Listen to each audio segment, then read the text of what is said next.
we got Slim Potato Head and his Canadian flag hat. He said that Canadians are not big flag wavers. They don't like to take one of their arms and wave flags around with it. So you just wear your Canadian flag hat, and then you've got both your arms free for whatever else you want to do.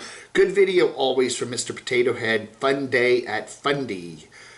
Bay of Fundy there, New Brunswick, Canada. They're on the East Coast, and he is out camping. You know, one of the things, though, I'm curious about is more more info about that cabin thingy he bought there on the lake in a video a while back.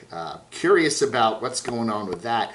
You know, again, I'm always saying, you know, hey, we love it when these nomads buy houses and stuff, you know, and buy property, but I mean, really, we really like watching them travel and stuff, so, you know, heck.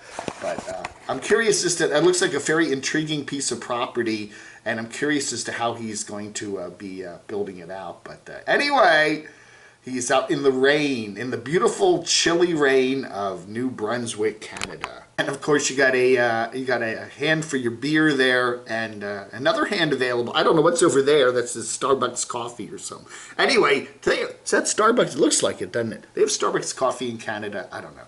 I thought it was just all Tim Hortons. Anyway, a nice video here. Bay of Fundy. They have the real high tides. And he shows all that, and then they get the big cloud bank come in, some gorgeous photography and some great stuff always with Potatohead. So no drama, damn it. We want some of the cabin building drama. Come on.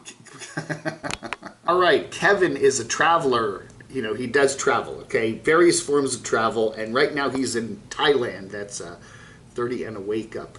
And so he's at this, you know, it was a hassle getting into Thailand with the pandemic and the restrictions and the quarantine. And he finally gets into this really nice Airbnb that's just beautiful.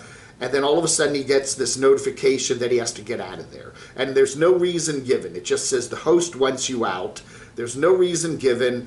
Airbnb, the company, is very, you know, sympathetic, and they say, hey, we'll find you another Airbnb, or we'll even comp you for some nights at a hotel, but you got to get out. And there's no reason given. So he wants to stay there because he has to put that address on his immigration form, and he's dealing with Thai immigration and all that other stuff, and so it's a hassle to move out for him. But anyway, whatever's going on's going on. I don't know, man. I don't know, maybe they didn't like the fact that he's bald. I don't know. Anyway, but he does, you know, he's okay. He's got, you know, the funds, and they're helping him out with it. So a nice room at the Hilton, right? Slumming it at the Hilton in beautiful Bangkok, Thailand. Oh yeah. Hey, at least it looks like a pretty. That's a very interesting piece of sculpture, I must say.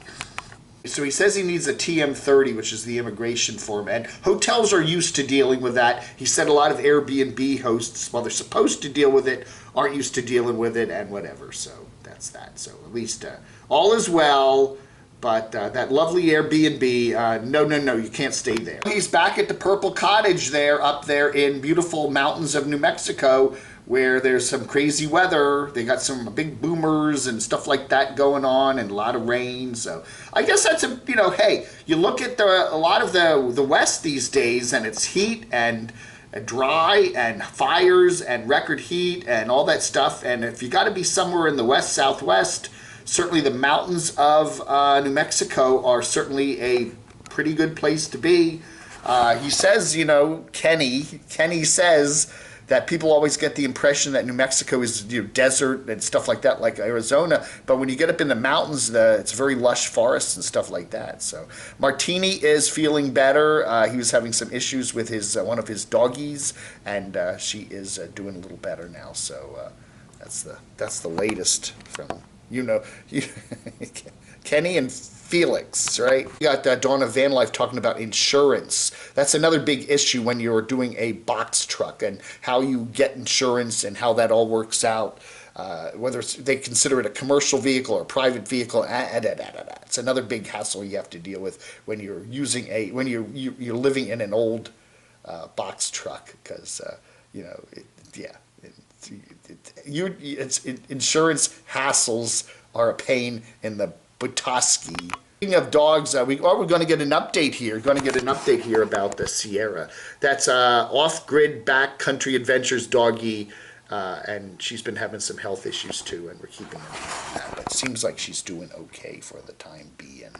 Okay, I could go somewhere with this, but I'm not. That certain Nomad we don't talk about, Nomadic, what's his name, Nomadic Dramatic, Derek there and the two cats. He is installing a porcelain bowl toilet, a real toilet, in his camper van, so. Jeez. You know, and again, he's weighing it down. He's weighing it down, right? I don't know. You know, you got to be traveling light when you're in a camper van. You know, I don't know. But he's fixing, what is he? He always does the security stuff. He's got the solar panels and a heavy porcelain toilet. All right. Come back and watch this Vlogger Puppets. Yeah, I'm subbed from the Vlogger Puppets, but I'm back. I'm back, baby. Because people were telling me this is pretty funny.